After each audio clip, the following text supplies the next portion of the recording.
आदरणीय प्रधानमंत्री नरेंद्र मोदी जी, सादर नमस्कार। लगातार तीसरी बार प्रधानमंत्री बनने की बधाई। हम आपके करोड़ों समर्थकों में से एक हैं। मोदी जी, 4 जून को जब लोकसभा चुनाव के परिणाम आए तो हमें भी बहुत झटका लगा था। हम समझ रहे थे कि सरकार तो आपकी ही बन रही है, लेकिन मन की भावनाएं कुछ वैसी ही थीं जैसी वाजपेयी सरकार 1 वोट से गिरने और 2004 में मिली अप्रत्याशित हार हो।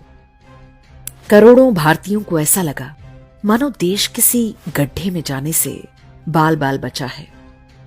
धीरे धीरे उस सदमे से हम बाहर आ रहे हैं, इस आशा में कि जो गलतियां हुई वो सुधारी जाएंगी, इस विश्वास के साथ कि मोदी है तो सब ठीक हो जाएगा। और इसी भरोसे पर हम कुछ ऐसी बातें आपसे कहना चाहते हैं जो थोड़ी चुभने वाली हो सकती हैं।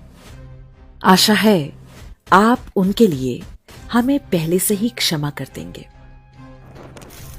मोदी जी, एक समाज के रूप में हमारे अवचेतन में कई प्रकार की असुरक्षाएं हैं। हम वो समाज हैं जिसने अपने शत्रु को 17 बार युद्ध में पराजित करके क्षमा कर दिया, लेकिन 18वीं बार जब हम हार गए तो उन्होंने हम पर कोई दया नहीं की। हमें पानीपत की वो तीसरी लड़ाई भी याद है जब मराठा सेना के साथ 40,000 हिंदू महिलाएं और बच्चे भूखे प्यासे मार दिए गए थे। कोई उन्हें बचाने नहीं आया। उस विश्वासघात को भी हम आज तक नहीं भूले जब देश की स्वतंत्रता के नाम पर मुसलमानों को 1/3 भूमि दे दी गई। इसके बावजूद उन्हें यहीं रोक लिया गया और ये पाप करने वाले व्यक्ति को हमारे सिर पर राष्ट्रपिता बनाकर बिठा दिया गया। कोई सत्य को बोल दे तो आप उसे मन से माफ नहीं करते।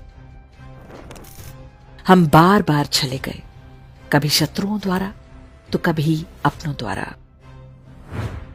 प्रधानमंत्री जी, 2014 में जब आप आए तो सदियों के दबे कुचले हिंदू समाज ने आशा की एक किरण देखी। लगा कि अब सब ठीक हो जाएगा।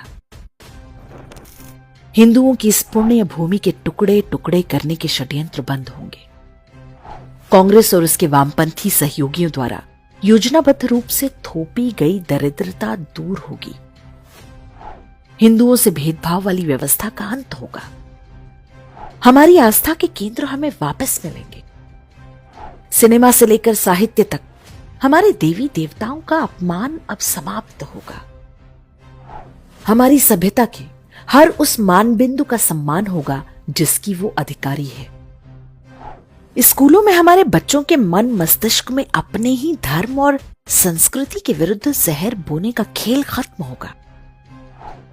हिंदुओं को बांटने वाला वो हर प्रकल्प बंद होगा जिसे कांग्रेस ने बहुत सोच समझ कर खड़ा किया था। वो इकोसिस्टम भी समाप्त होगा जो सिनेमा, साहित्य और मीडिया से लेकर समाज के हर क्षेत्र में हिंदू विरोधी घृणा का पोषण करता है। आप आए तो बहुत कुछ हुआ भी। देश भर में इस्लामी आतंकवाद पर बहुत सीमा तक नियंत्रण पाया गया।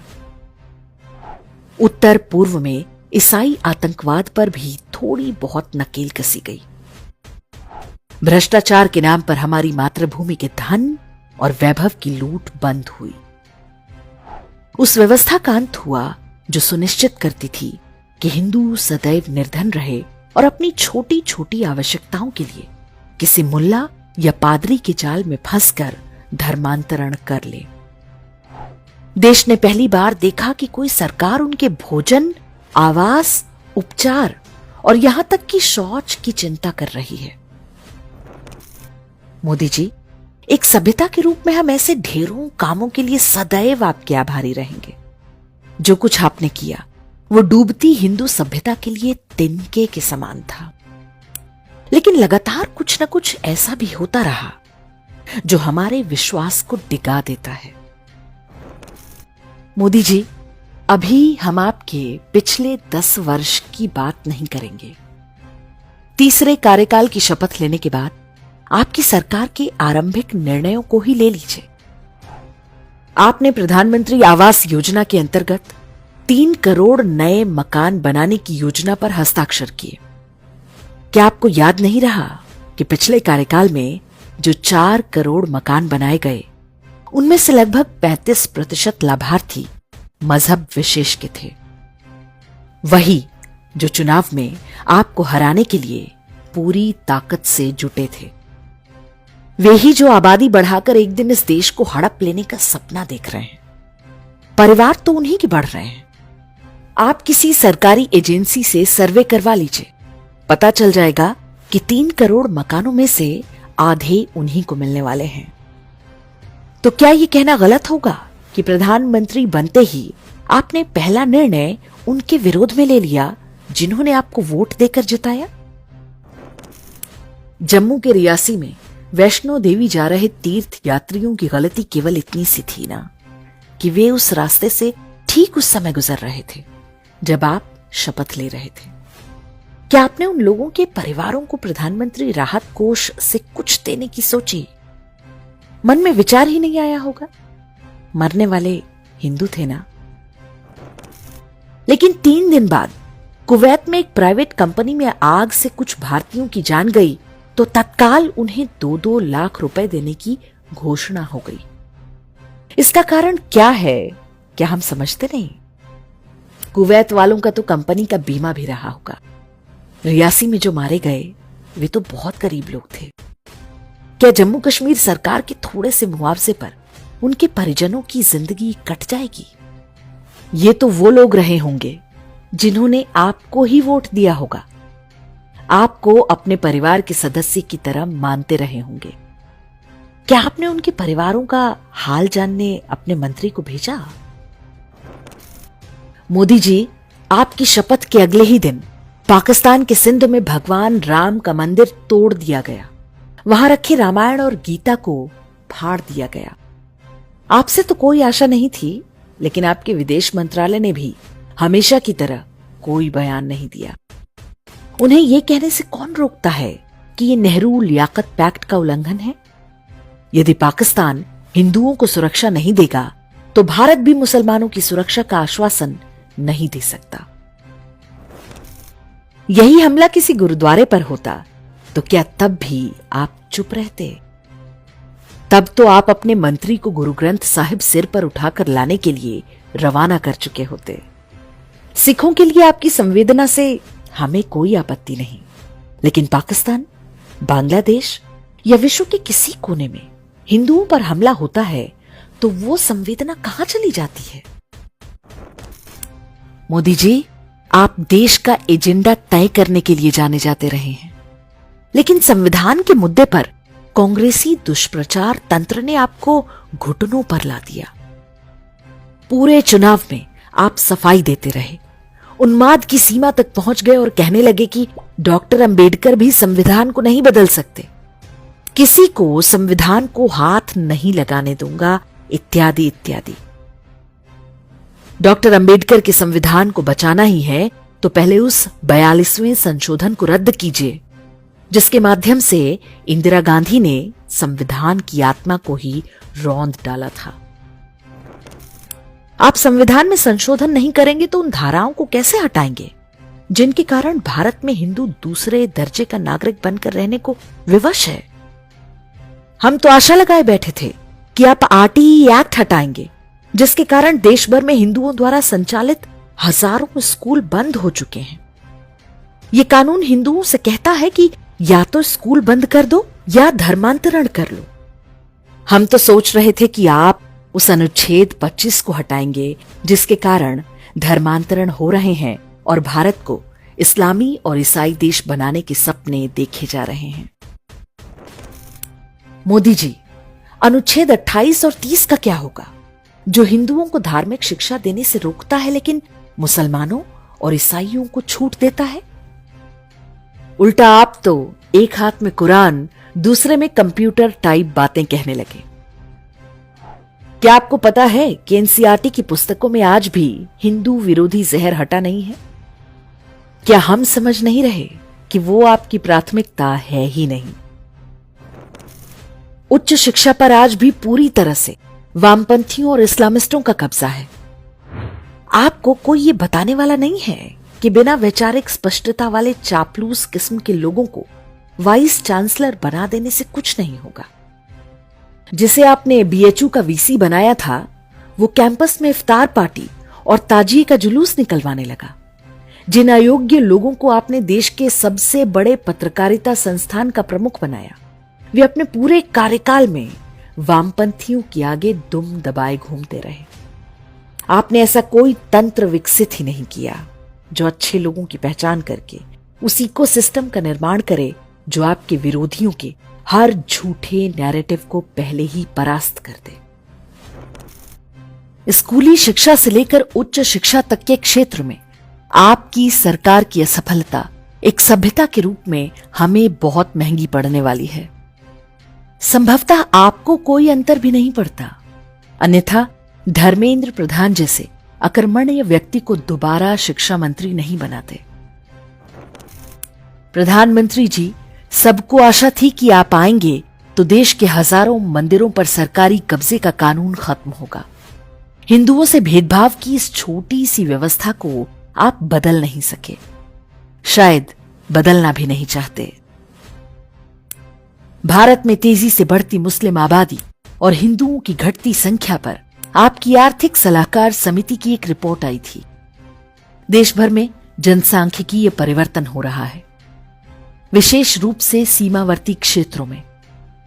एक राष्ट्र के रूप में हमारे अस्तित्व के आगे ये सबसे बड़ा खतरा है, लेकिन आपने उसे रोकने के लिए क्या किया? क्या आपकी सरकार मुस्लिम जनसंख्या के अनुपात को 1947 के स्तर पर ले जाने के लिए कोई दीर्घकालिक योजना बना रही है? यदि नहीं, तो ये मानकर चलिए कि 2-3 दशक में ना तो आपकी पार्टी की राजनीति बचेगी, ना संविधान। हिंदुओं के साथ क्या होगा वो हम कश्मीर से लेकर केरल, बंगाल और उत्तर पूर्व में देख ही रहे हैं। डेमोग्राफिक चेंज रोकने के लिए कुछ करना तो दूर, आपकी सरकार सेना से लेकर यूपीएससी तक में मजहबी समुदाय की एंट्री सुनिश्चित करवा रही है। आप बड़े गर्व से कहते हैं कि सरकारी नौकरियों में मुसलमानों की भागीदारी बढ़ी है। क्या आपको पता नहीं है कि आप किस आग के साथ खेल रहे हैं? ये सब करने के बाद आप कैसे कल्पना कर लेते हैं कि चुनाव में हिंदू हिंदू करने से हिंदू आपको वोट दे देंगे?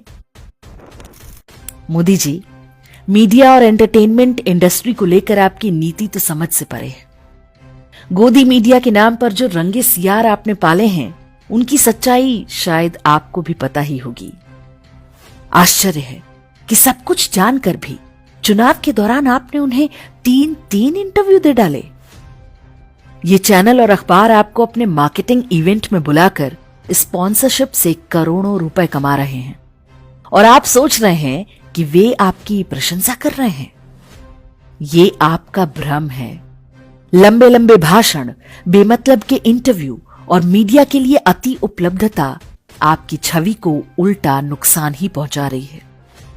इस विषय में आपको महेंद्र सिंह धोनी से कुछ सीखना चाहिए। आपने कई अच्छे लोगों को पद्म पुरस्कार दिए, लेकिन एकता कपूर और करण जौहर जैसे लोगों को सम्मानित करके अपने सारे अच्छे कामों पर पानी फेर दिया। मोदी जी, कम्युनिकेशन का हर छात्र जानता है कि अपने बारे में थर्ड पर्सन में बात करना अच्छा नहीं होता है। जब आप अपने भाषणों में मोदी ये कर रहा है, मोदी वो कर रहा है जैसी बातें बोल रहे थे, तब क्या आपके किसी सलाहकार या सचिव ने बताने का प्रयास नहीं किया कि ऐसा ना करें? ये पंक्ति अहंकार की निशानी मानी जाती है। भारत को विकसित राष्ट्र और आर्थिक शक्ति बनाने के आपके प्रयासों पर हमें कोई संदेह नहीं, लेकिन ऐसा लगता है कि हिंदुओं के मुद्दे पर आपके पास कोई व्यापक और दीर्घकालिक रणनीति नहीं है। क्या आपने कल्पना की है कि 4 जून को आपकी कुछ और सीटें कम आई होती और सत्ता कांग्रेस के हाथ में चली गई होती तो क्या होता? जो खजाना आपने इतनी मेहनत से भरा है, वो सब कुछ देखते ही देखते लुट जाता। वैसे ही जैसे पुराने समय में हमारे राजा धन धान्य से राजकोष को भरते थे, और कोई विदेशी लुटेरा आकर सब कुछ लूट ले जाता था। 2004 से 2014 के बीच हमने ये होते हुए अपनी आंखों से देखा भी है। मोदी जी, कृपा करके कैमरे का मोह अब त्यागिए।